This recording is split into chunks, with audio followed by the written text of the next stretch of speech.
Sveiki visi, su jumis aš Ingrid, finansinių konsteliacijų arba vidinių dalių sustatymo specialistė ir tęsiam kelionę išmokau gražiai gyventi pagal metaforinės korteles. Ir šiandien tema, mano mintis šiandien kuria mano ateitį.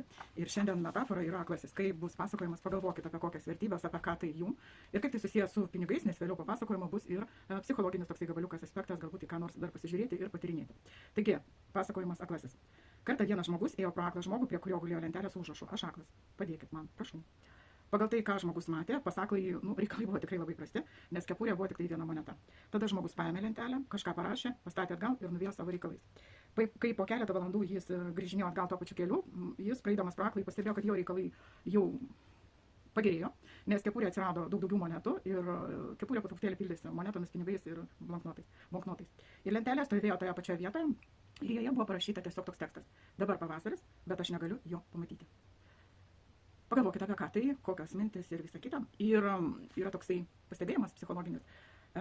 Aš gaunu daugiau, nei galvoju ir sakau tai, ko aš noriu, o ne todėl, kad man reikia kažko atsisakyti.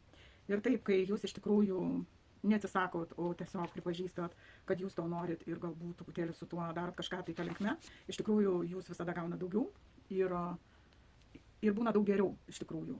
Ne visada atsisakyti reiškia, kaip čia pasakyti, švelniau, atsisakant kenkti sau, kai kada mes kenkiam labai stipriai, ir išmokti pasakyti tai, ko aš noriu, ir pasižiūrėti, pripažinti, kad tu tikrai to nori. Ir tai tik kartais laiko klausimas, kada tai įvyks. O su mintimis darbas tai turi vykti ir jūs žinot, kad mintis, ypač laikant tam tikrų vektorių, jos vienaip ar kitaip materializuojasi. Taigi, šiandien tiek, susitinkam rytoj, dedate patiktuką ir ate.